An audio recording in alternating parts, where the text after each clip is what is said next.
Hi అండి. ఈ వీడియోలో 'when the phone rings' next part చూద్దాం. ప్రీవియస్ పార్ట్స్ ఒక ప్లేలిస్ట్ లింక్ ఈ వీడియో డిస్క్రిప్షన్‌లో ప్రొవైడ్ చేశాను. ఫస్ట్ ఆ వీడియోస్ చూసి ఇది కంటిన్యూ చేయండి, లేకపోతే కన్‌ఫ్యూజ్ అయిపోతారు. అలాగే ఇలాంటి ఇంట్రెస్టింగ్ వీడియోస్ మిస్ అవ్వకుండా చూడడానికి తప్పకుండా ఛానల్‌ని సబ్స్క్రైబ్ చేసుకొని బెల్ ఐకాన్ ఆన్ చేసి పెట్టుకోండి. ఎపిసోడ్ స్టార్టింగ్‌లోనే సాయియోన్ హుయిజుని సాంగ్యూ నుండి తీసుకువెళ్తూ ఉంటాడు కదా కార్‌లో ఎక్కించుకొని. సో వెళ్ళేప్పుడు మన హుయిజు తనకి ఏదైతే వీడియో వచ్చిందో కిడ్నాపర్ నుండి, ఆ వీడియో సాయియోన్‌కి కూడా చూపిస్తుంది. సాయియోన్ పక్కగా కారు ఆపి వెంటనే హుయిజు ఫోన్ తీసుకొని బయటికి వెళ్ళి ఆ వీడియోని చూస్తూ ఉంటాడు. ఆ వీడియో ఏంటంటే సాయియోన్ ఆర్ఫనేజ్ దగ్గరికి వెళ్ళినప్పుడు ఏ వీడియో అయితే అక్కడ ప్లే అయిందో సేమ్ అదే వీడియో అనమాట. హుయిజు కూడా వెంటనే బయటకొస్తుంది. బయటకు రాగానే సాయియోన్ హుయిజుని ఇలా క్వశ్చన్ చేస్తాడు. అంటే ఈ వీడియో చూసి నా గురించి తెలుసుకోవడానికి సాంగ్యూ దగ్గరికి వెళ్ళావా అంటే హుయిజు అవునని చెప్తుంది. నన్నే అడగొచ్చు కదా, నేను చెప్తాను కదా, దానికి అతని దగ్గరికి వెళ్ళాలా, నేనంటే నీకు భయమా ఏంటి అన్నట్టంటే హుయిజు అవునని చెప్తుందనమాట. సాయియోన్ ఆ మాటకి భయం ఏంటి అన్నట్టు షాక్ అవుతాడు. హుయిజు ఇక చాలా బాధపడుతూ ఏడుస్తూ ఇలా చెప్తూ ఉంటుంది. అవును నాకు భయమే. అదేంటంటే నేను 406 అయింది మీకు తెలిస్తే మీరేం చేస్తారా అని చెప్పేసి నేను చాలా భయపడేదాన్ని. తెలిస్తే ఏం చేస్తారా అని భయపడిపోయి మీ నుండి దూరంగా పారిపోదామని చెప్పేసి చాలా సార్లు అనుకున్నాను. అలాగే మీరు కూడా నేనే మిమ్మల్ని వచ్చేసి దాని గురించి అడిగితే మీరు అలాంటి సిచ్యువేషన్‌లో ఉంటారని చెప్పి నా గురించి నేను అలా అనుకున్నప్పుడు మీ గురించి కూడా అలాగే థింక్ చేస్తాను కదా! అందుకే మిమ్మల్ని అడగలేదు, సాంగ్యూని అడిగాను. ఈరోజు మార్నింగ్ కూడా నాకు ఏదో కలొచ్చేసింది. సో, అప్పటినుండి నాకేదో నెగెటివ్‌గా జరుగుతుందని చెప్పేసి చాలా భయపడిపోతూ ఉన్నాను. ఇప్పుడేమో ఇలా జరిగింది అని చెప్పేసి ఏడుస్తూ, మీ గురించి ఏదైనా సరే, నిజం ఏదైనా సరే ఇప్పుడు అడుగుతున్నాను. నాకు చెప్పేసేయండి, నేను హ్యాండిల్ చేయడానికి రెడీగా ఉన్నాను. మీరు నన్ను 406 అని తెలిసి కూడా క్షమించి నన్నులా యాక్సెప్ట్ చేశారు. నేను కూడా మిమ్మల్ని యాక్సెప్ట్ చేయడానికి రెడీగా ఉన్నాను. ఇక నుండి మన మధ్య సీక్రెట్స్ ఏమొద్దు. ఏదుందో అది చెప్పేసేయండి అన్నట్టు అడుగుతుంది హుజు.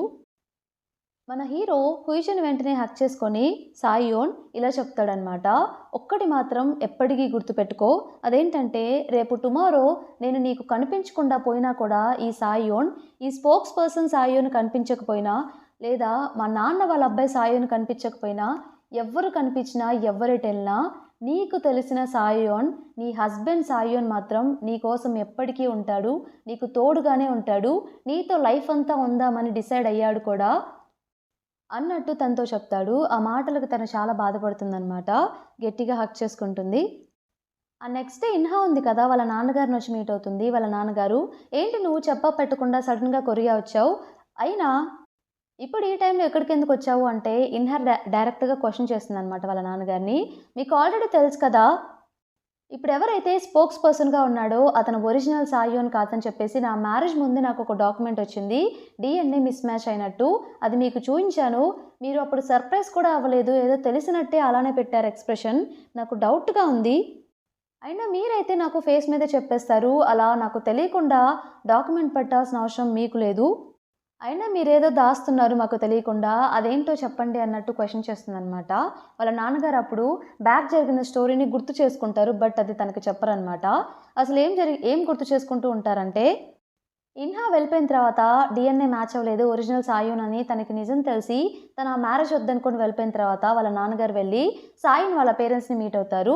సో ఇప్పుడు ఇన్హా కాదు, నేను హుయిజుని సాయియోన్కి వైఫ్గా పంపిద్దాం అనుకుంటున్నానంటే వాళ్ళ పేరెంట్స్ ఏంటి అలా అంటారు, ఇన్హా పేరు మీద చాలా వెడ్డింగ్ ఇన్విటేషన్స్ వెళ్ళిపోయినాయి, ఇప్పుడు అందరు ఇన్హానే సాయియోన్ వైఫ్ అవబోతుందని చెప్పేసి అనుకుంటున్నారు, ఇప్పుడు ఇలా మాట మారిస్తే అలాగా చివరి నిమిషంలో అంటే ఇదంతా జరగదు, పెళ్ళాపేద్దాం అన్నట్టు సాయిన్ వాళ్ళ నాన్నగారు అంటే అప్పుడు హుయిజు వాళ్ళ నాన్నగారు చైర్మన్ హాంగ్ ఏం చెప్తారంటే, నా దగ్గర ఆల్రెడీ మీ నాన్నగారు నాకు ఒక మాట ఇచ్చారు, నేను ఎప్పుడు ఏది కావాలన్నా మీరు ఇవ్వాలని చెప్పేసి, కావాలంటే దానికి కావాల్సిన డాక్యుమెంట్స్ కూడా లీగల్ డాక్యుమెంట్స్ ఇక్కడే ఉన్నాయని చెప్పేసి ఆ డాక్యుమెంట్స్ చూపిస్తారనమాట.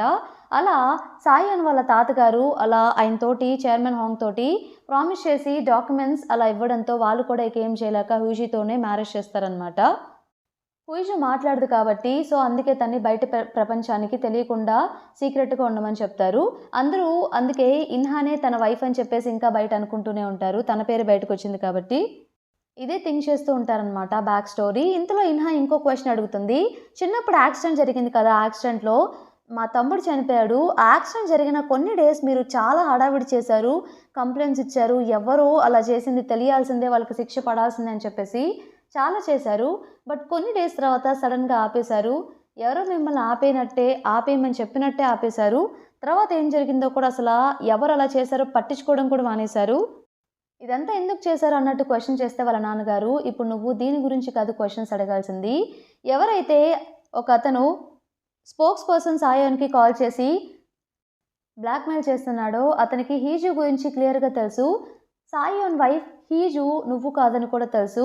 ఇంకా అతనికి ఏ నిజాలు తెలుసో మనం ఫస్ట్ అతన్ని పట్టుకోవాలి, నువ్వు దాని మీద కాన్సన్ట్రేట్ చేస్తే బాగుంటుంది అన్నట్టు వాళ్ళ నాన్నగారు చెప్తారు. నెక్స్ట్ డే మన స్పోక్స్ పర్సన్ సాయోన్ ఒక మీటింగ్ ఏర్పాటు చేస్తాడనమాట. అతను స్పోక్స్ పర్సన్ కాబట్టి ఆ మీటింగ్ అవ్వగానే అందరూ సాయోన్ పర్సనల్ లైఫ్ గురించి క్వశ్చన్స్ అడగడం స్టార్ట్ చేస్తారు. ఎవరైతే ఫోన్ చేసి కిడ్నాపర్ బ్లాక్మెయిల్ చేస్తూ ఉన్నాడు కదా అతని గురించి కంటిన్యూస్గా క్వశ్చన్స్ అడుగుతూ ఉంటే సాయోన్ ఇలా చెప్తాడనమాట, మీరు ఎంత క్యూరియస్గా ఉన్నారో అతను ఎవరో తెలుసుకోవాలి, అసలు ఏం జరిగిందని చెప్పేసి. నేను కూడా అంతే క్యూరియస్గా ఉన్నాను. నేను ఏదైతే చెప్పానో పోలీసులకి అంతవరకు నాకు తెలుసు అతని గురించి. ఒకవేళ ఈ కేసు కనుక సాల్వ్ అవ్వాలని చెప్పి నేను అనుకుంటున్నాను. మీకు ఒక పజిల్ ఉంది, అదేంటంటే అని చెప్పేసి ఒక వీడియో ప్లే చేస్తాడనమాట. ఏ వీడియో అయితే కిడ్నాపర్ మన హుయిజుకి పంపిస్తాడు కదా, అలాగే సాయోన్కి కూడా ప్రొజెక్టర్ చూపిస్తాడు కదా, సో ఆ వీడియో ఒకటి వాళ్ళందరికీ చూపిస్తారు. ఆ వీడియో చూపిస్తూ ఉంటాడు, కింద స్క్రోల్ అవుతూ ఉంటుందని చెప్పాను కదా ఆర్ఫన్ కిడ్స్ గురించి. సో ఎవరైతే ఈ కల్పిట్ని పట్టుకోగలరో, దీని గురించి నాకు ఎక్కువ డీటెయిల్స్ చెప్పగలరో వాళ్ళకి నేను ఎక్స్క్లూజివ్ ఇంటర్వ్యూ ఇస్తాను అన్నట్టు అనౌన్స్ చేస్తారు. ఇక అందరూ చాలా క్యూరియస్గా ఉంటారనమాట, ఎవరైనా సరే ఎలా అయినా సరే అతన్ని పట్టుకోవాలి మనమే అని చెప్పేసి, ఇంటర్వ్యూ కోసమైనా అని. ఆ రోజు ఆఫ్టర్నూన్ సాయోన్ లిఫ్ట్లో వెళ్తూ ఉంటే హుయిజు కూడా అదే లిఫ్ట్లో ఎక్కుతుందనమాట. సో లిఫ్ట్ ఫిల్ అయ్యే కొద్దీ హుయిజు వెనక్కి వెళ్తుంది. సాయోన్ అయితే సైన్ లాంగ్వేజ్లో హుయిజుతో మాట్లాడుతూ ఉంటాడు, లంచ్ అయిందా అని చెప్పేసి. హుయిజు, మీ సైన్ లాంగ్వేజ్ చాలానే ఇంప్రూవ్ అయింది అంటే మీరే కదా టీచర్ బాగా నేర్పించారు అన్నట్టు చెప్తూ ఉంటాడు. అలాగే హుయిజు ఫ్లోర్ వచ్చేసరికి ఈవినింగ్ త్వరగా వస్తాను, అప్పుడు మాట్లాడుకుందాం, నా కోసం వెయిట్ చేయి అన్నట్టు చెప్తాడు. హుయిజు సరే అని చెప్పేసి తను వెళ్ళిపోతుంది. ఇక సాయోన్ ఆఫీస్కి వెళ్ళగానే మిస్టర్ కాంగ్ వచ్చేసి సాయోన్తో మాట్లాడాలని చెప్పేసి తన క్యాబిన్కి వెళ్తాడనమాట. డోజే ఏమో ఏంటబ్బా అని చెప్పేసి తొంగి చూస్తూ ఉంటే విండోస్ అన్నీ క్లోజ్ చేస్తాడు మిస్టర్ కాంగ్. లోపలికి వెళ్ళిపోయి ఇందాక ఒక కాల్ వచ్చింది, ఆ కాల్లో అతను ఈ మెసేజ్ నీకు పాస్ చేయమని చెప్పారు అన్నట్టు ఒక పేపర్ ఇస్తాడు. అందులో ఏం రాసి ఉంటుందంటే హీ ఈజ్ అలైవ్ అన్నట్టు ఒక మెసేజ్ ఉంటుంది.